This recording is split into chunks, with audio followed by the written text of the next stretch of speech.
செய்தி. அமலாக்கத்துறை அதிகாரி அங்கிட் திவாரிக்கு 3வது முறையாக நீதிமன்ற காவல் நீட்டிக்கப்பட்டிருக்கிறது. விவரங்களை செய்தியாளர் சரவணன் வழங்கி கேட்கலாம். சரவணன், வணக்கம். அமலாக்கத்துறை அதிகாரி அங்கிட் திவாரிக்கு 3வது முறையாக நீதிமன்ற காவல் நீட்டிக்கப்பட்டிருப்பதாக தகவல் வெளியாகி இருக்கிறது. இது பற்றிய மேலும் விவரங்கள் என்ன? அங்கிட் திவாரி தரப்பிலிருந்து எடுக்கப்பட்டிருக்கும் சட்ட வாய்ப்புகள் என்ன? திண்டுக்கல்லில் அரசு மருத்துவர் சுரேஷ் பாபுவிடம் கடந்த 2023ஆம் ஆண்டு டிசம்பர் 1ஆம் தேதி ரூபாய் 20 லட்சம் லஞ்சம் வாங்கிய வழக்கில் திண்டுக்கல் மாவட்ட லஞ்ச ஒழிப்பு போலீசாரால் கைது செய்யப்பட்ட மதுரை அமலாக்கத்துறை அதிகாரி அங்கிட் திவாரி தற்போது மதுரை மத்திய சிறையில் அடைக்கப்பட்டுள்ளார்.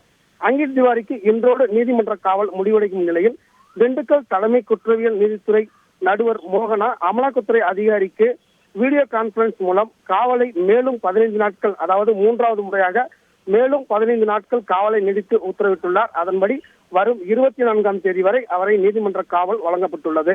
இந்த நிலையில் சட்ட பரிவர்த்தனை, அதாவது சட்டவிரோதமாக பண பரிவர்த்தனை நடந்துள்ளதா என்பது குறித்து விசாரணை நடத்த வேண்டும் என அங்கிட் திவாரியை அமலாக்கத்துறை காவலில் விசாரிக்க அனுமதி கேட்டு கடந்த 2ஆம் தேதி மனு தாக்கல் செய்தனர். லஞ்ச ஒழிப்புத்துறை போலீசார் இந்த மனுவுக்கு தங்கள் அங்கிட் திவாரியிடம் முதல் கட்ட விசாரணை மட்டுமே நடத்தியுள்ளதாகவும் மேலும் விசாரணை நடத்த உள்ளதாகவும், ஒருவேளை அமலாக்கத்துறை அதிகாரிகள் விசாரணை நடத்தினால் தாங்களும் உடனெடுக்க வேண்டும் என்ற கோரிக்கையை நீதிமன்றத்தில் வாதங்களாக முன்வைத்தனர்.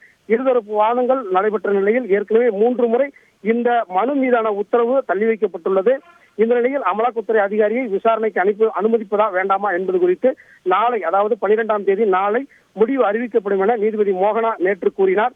எனவே இந்த மனு, இந்த அமலாக்கத்துறை அதிகாரியை அமலாக்கத்துறை அலுவலர்கள் விசாரணை நடத்தும் அந்த மனு மீதான உத்தரவு நாளை 12ஆம் தேதி வழங்கப்பட உள்ளது குறிப்பிடத்தக்கது. சரவணன், இப்போ அங்கிட் திவாரி தரப்பிலிருந்து இந்த குற்றச்சாட்டை மறுப்பதற்கோ இல்ல ஜாமீனுக்கோ அவர்கள் தரப்பிலிருந்து என்னென்ன வாதங்கள் முன்வைக்கப்பட்டது, என்னென்ன நடவடிக்கைகள் அவர்கள் சார்பிலிருந்து எடுக்கப்பட்டு வருது?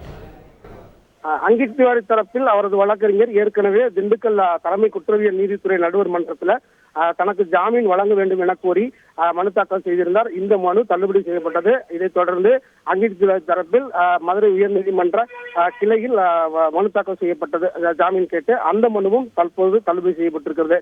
இந்த நிலையில்தான் அமலாக்கத்துறை இந்த வழக்கில் தாங்களாக முன்வந்து ஒரு வழக்கு பதிவு செய்து இந்த லஞ்சம் வாங்கிய வழக்கில் சட்ட விரோதமாக பண பரிவர்த்தனை நடந்துள்ளதா என்பது குறித்தெல்லாம் விசாரணை நடத்த வேண்டும். அதற்கு அமலாக்கத்துறை அதிகாரியான அங்கிட் திவாரியை தங்களது கட்டுப்பாட்டில், அமலாக்கத்துறை கட்டுப்பாட்டில் வைத்து விசாரிக்க வேண்டும், அதற்கு அனுமதி அளிக்க வேண்டும் என கோரிதான் கடந்த 2ஆம் தேதி மனு தாக்கல் செய்தனர். இந்த மனு மீதான விசாரணை, இந்த வழக்கு விசாரணையானது நடந்தது 3 நாட்கள் நடந்து 3 நாட்களும் தள்ளி வைக்கப்பட்ட நிலையில்தான் நாளை இதற்கான தீர்ப்பு, அதாவது இந்த மனு மீதான உத்தரவு நாளை வழங்குவதாக நீதிபதி மோகனா உத்தரவிட்டிருக்கிறார். நாளை ஒருவேளை உத்தரவில் அவருக்கு வழங்கப்பட்டால் என்ன மாதிரியான உத்தரவு வழங்கப்படுகிறதோ அதன் அடிப்படையில் விசாரணை நடத்தப்படும் என தெரிகிறது. இந்த விசாரணைக்கு பின்னர் தான் யாரெல்லாம் இதில் தொடர்பில் இருந்தார்கள் என்பது குறித்தெல்லாம் தகவல்கள் வெளிவரும் என தெரிகிறது. விரிவான தகவல்களுக்கு நன்றி சரவணன். செய்திகளை உடனுக்குடன் தெரிந்து கொள்ள உடனே சப்ஸ்கிரைப் பண்ணுங்க.